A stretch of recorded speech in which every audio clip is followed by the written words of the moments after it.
جلتا ہے جن کا خون چراغوں میں رات بھر، جلتا ہے جن کا خون چراغوں میں رات بھر، ان غمزدوں سے پوچھ کبھی قیمت سحر۔ ہدہد کہتا ہے اللہ کے نبی عیاشی کے لیے نہیں گیا تھا، جائزہ مشن پر گیا تھا، اور میں اس مقام پر سے ہو کے آیا ہوں جہاں آپ بھی نہیں گئے۔ وہاں سے میں ایک یقینی خبر لایا ہوں قوم سبا سے متعلق۔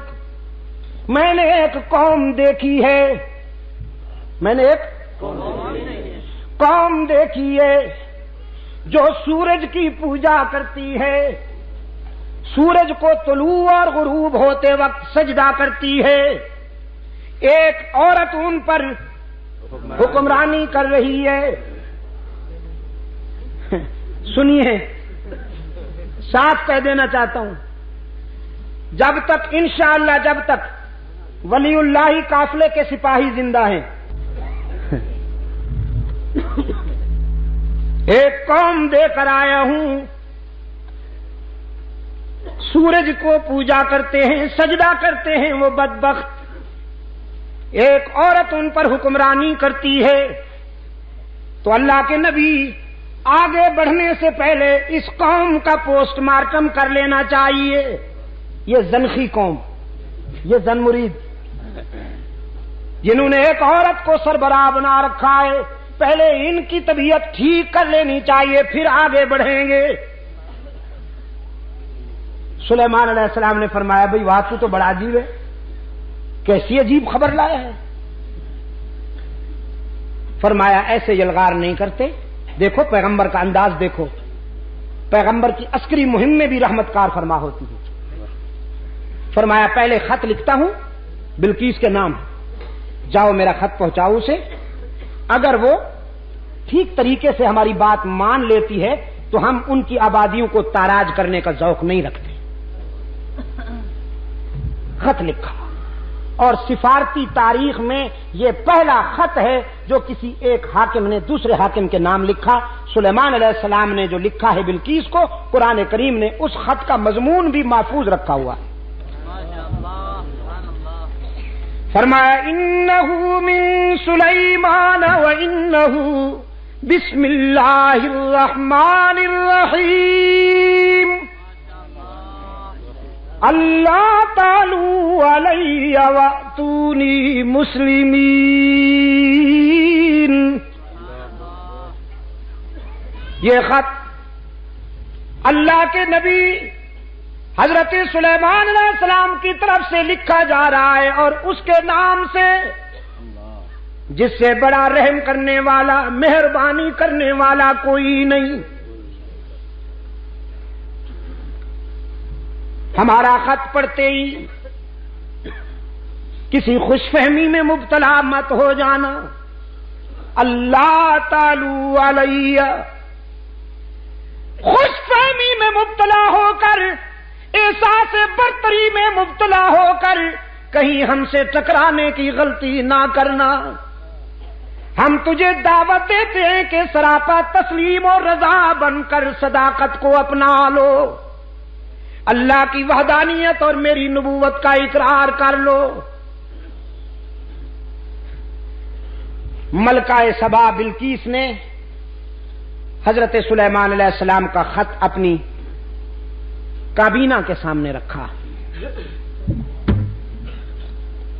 ان سے پوچھا کیا رائے ہے تمہاری،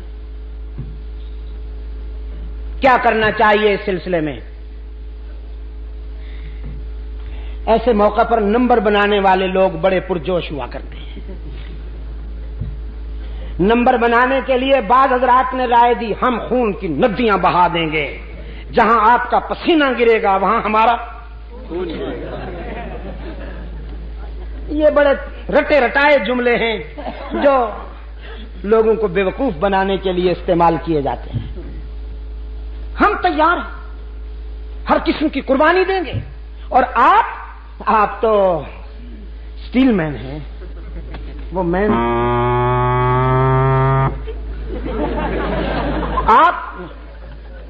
آپ تو بڑی مضبوط ہیں. آپ تو سپر پاور ہیں. آپ تو ناقابل تسخیر ہیں میڈم بیگم. آپ کو کوئی نقصان نہیں پہنچا سکتا. اور آپ کے یہ رضاکار، آپ کے یہ فداکار آپ کے اشارے پر جانے دیں گے. ہم خون کی ندیاں بہا دیں گے. ہم اڑا کے رکھ دیں گے تیرے دشمنوں کو. قرآن کریم بڑا شفاف آئینہ ہے. ہر کردار بیدار نظر آتا ہے. قرآن کریم نے ملکہ بلقیس کو یہ کریڈٹ عطا کیا ہے کہ اپنے مشیروں وزیروں کی یہ لنترانیاں سن کر بے وقوف ہونے کے بجائے اس نے حقیقت پسندی سے کام لیا. قالت ان الملوک اذا دخلوا قریۃ افسدوها وجعلوا اعزۃ اہلها ذلہ وَكَذَلِكَ يَفْعَلُونَ. اپنے مشیروں وزیروں سے کہنے لگی تم مجھے تصادم اور ٹکراؤ کی طرف لے جانا چاہتے ہو لیکن مجھے ٹکراؤ پسند نہیں. اس لیے کہ جب دو طاقتیں لڑتی ہیں، جب بادشاہ آپس میں ٹکراتے ہیں تو مظلوم انسانوں کا خون بہتا ہے. دو اونٹ جب لڑتے ہیں تو چیونٹیاں پس جاتی ہیں بیچاری. فرمایا آبادیاں ویرانے بن جاتی ہیں، انسانی خون کی ندیاں بہتی ہیں، ماؤں کی مامتا لٹتی ہے، بہنوں کی چادریں اڑتی ہیں، بیٹیوں کے دوپٹے تار تار ہوتے ہیں، بچے یتیم بنتے ہیں، ضعیفوں کی کمر ٹوٹتی ہے، جوانوں کے بازو ٹوٹتے ہیں، لاشوں کے ڈھیر لگتے ہیں. اور مجھے یہ منظر پسند نہیں، میں ٹکراؤ کو پسند نہیں کرتی. میری پرپوزل یہ ہے انی مرسلۃ الیہم بہدیہ، میں ایک ہدیہ بھیجتی ہوں. کیا؟ تحفہ، پریزنٹ، نذرانہ. جزاک اللہ. کیا؟ نذرانہ بھیجتی اور دیکھتی ہوں کہ ہمارا بھیجا ہوا عطیہ، ہمارا بھیجا ہوا نذرانہ کیا رنگ دکھاتا ہے. بڑے قیمتی ہیرے، بڑے قیمتی جواہرات حضرت سلیمان علیہ الصلوۃ والسلام کی خدمت میں روانہ کیے کہ یہ لیجئے اور ہمارا پیچھا چھوڑ دیجیے. جیسے آج کل حضرت صاحب یہ جوڑا آپ کے لیے ہے، قبول فرمائیے. حضرت صاحب یہ ڈرافٹ رکھ لیجئے، جہاں آپ کی مرضی ہو وہیں خرچ کر دیجئے. اور اگر حضرت صاحب بہت سخت ہیں نہیں لیتے تو پھر حضرت صاحب کے صاحبزادے جو ہیں، جزاک اللہ، تو بھی پہنچا ہوا معلوم ہوتا ہے مجھے. اور واقف راز درود میں خانہ لگتا ہے. صاحبزادے کے ذریعے نئی کرونا کی چابی حضرت صاحبزادے صاحب کو دے دی. اور صاحبزادہ صاحب سے جب حضرت صاحب نے پوچھا یہ گاڑی کہاں سے آئی، بس ابا جی وہ کسی نے پریزنٹ کی، ہماری اجازت کے بغیر تم نے کیوں لی؟ جی ہم گاڑی پہ بیٹھے آپ کو اچھا نہیں لگتا؟ روزانہ سائیکل پہ بیٹھتا ہوں پنچر ہو جاتا ہے، آپ کو اچھا نہیں لگتا ہم گاڑی پہ بیٹھے؟ اور حضرت صاحب پدری محبت میں آ کر ٹائیں ٹائیں فش. ہوس چھپ چھپ کے پہلو میں بنا لیتی ہے تصویریں. اقبال نے کہا نا براہیمی نظر پیدا بڑی مشکل سے ہوتی ہے، ہوس چھپ چھپ کے پہلو میں بنا لیتی ہے تصویریں. یہ ہوس. نذرانہ آیا حضرت سلیمان علیہ السلام کی خدمت میں، اور جناب سلیمان علیہ السلام اللہ کا نبی ہے، نذرانہ دے کر فرمایا اتمدوننی بمال، کیا تم مجھے مال و دولت کا لالچ دے کر راہ حق سے ہٹانا چاہتے ہو؟ میں تمہارے نذرانے کیسے قبول کر سکتا ہوں؟ مجھے تو وہ دینے والا ہے جس سے بہتر دنیا میں کوئی دینے والا ہی نہیں ہو سکتا۔ میں تو رب سے لینے والا ہوں، اور تم نے یہ نذرانہ بھیج کر ہمیں چیلنج کیا ہے۔ تم نے سمجھا ہے کہ ہم تمہارا نذرانہ اور تحفہ دیکھ کر راستے سے ہٹ جائیں گے، تو یوں دیکھ کے فرمایا ہے بھائی کوئی؟ اٹھا کے لائے اسے ابھی۔ ایک جن کھڑا ہوا کہنے لگا جی مجھے اجازت دیجئے، آپ یہاں سے کوچ کرنے نہیں پائیں گے، آپ یہاں سے اٹھ کر آگے نہیں چلیں گے کہ میں اسے لا کے پیش کرتا ہوں۔ ایک اور بولا، قرآن کہتا ہے قال عفریت من الجن انا اتیک بہ قبل ان یرتد الیک طرفک، اس نے کہا میں پلک جھپکنے سے بھی پہلے لاتا ہوں۔